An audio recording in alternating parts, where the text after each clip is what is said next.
you are Brazilian, I think, or you were born. I was born. Or, I was don't know if you born are Brazilian. Yes. And so, what do you think about Brazilian popular music? I mean, when I'm talking about bossa nova, Tom Jobim, and all these movements, which were very harmonically very rich. Yes. And very new at that time. At that time. Bringing a jazz harmonies into pop. Is it something that you are sensitive to, or you don't care about in your composition? I would say neither one answer or the other, nor the other. I mean, I like bossa nova, I like Jobim and Chico Buarque and all the rest a lot. I listen to them. I haven't played much of that music, but I listen to bossa nova. I mean, from Desafinado to the most recent bossa nova or Brazilian albums.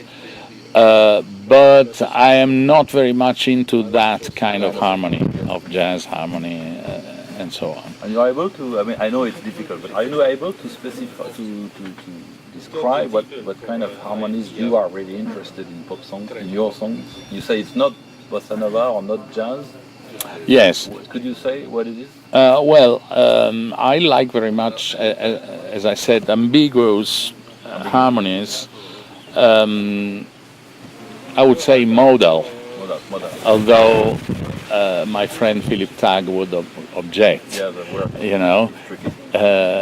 but I especially like how some Greek singer-songwriters, for example, use harmony now. Who, for instance? Socrates Malamas, especially, or also Nikos Xenakis, because they take this ability from a long tradition of Greek popular song. In the long term, it's rebetika, which is based on Byzantine, but also Turkish, Ottoman Turkish modes. But at some point, those modes were harmonized. And so there is a contradiction between a modal structure and harmony in the Western sense.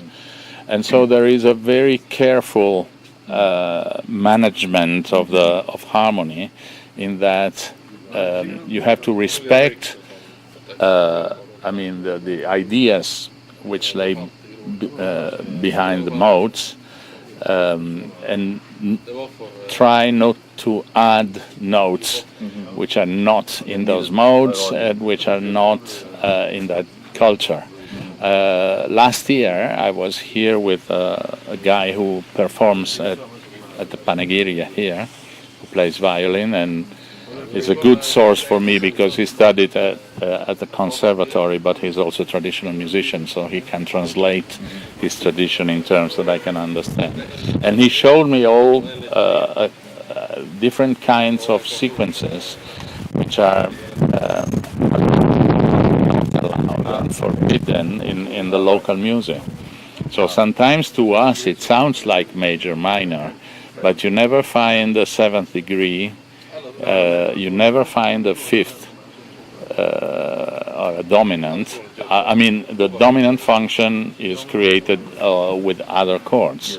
And I like this, and Malamas uses it, and I'm trying to do it when I'm composing. When you say do you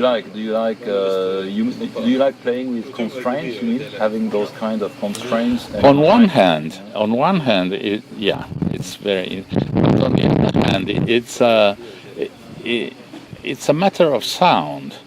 Of how the melody relates to whatever else there is in the music, like guitars or lutes or whatever, bass, and so on. It's very careful, but for them is, I wouldn't say natural, but it's their culture.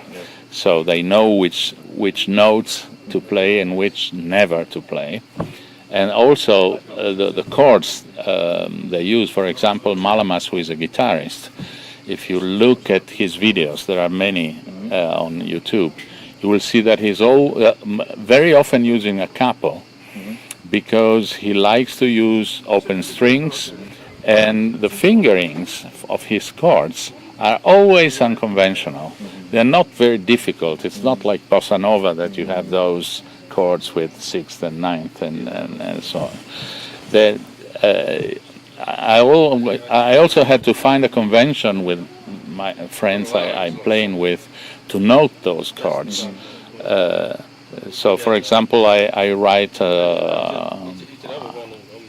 A, and then I write a Roman numeral for third, and then a dash over it, which means no third. No third, yeah. So you have to do something not to have the third sounding in that chord. And looking at the videos, some of them are amateur videos, but you see how he fingers the chords, and there are a number of very simple chords in second position, which I never knew, I never thought about, on a standard fingering. And when I listened to the record, I said, he may be using an open tuning, which could be. And no, it's a standard Nice. tuning. I will check that.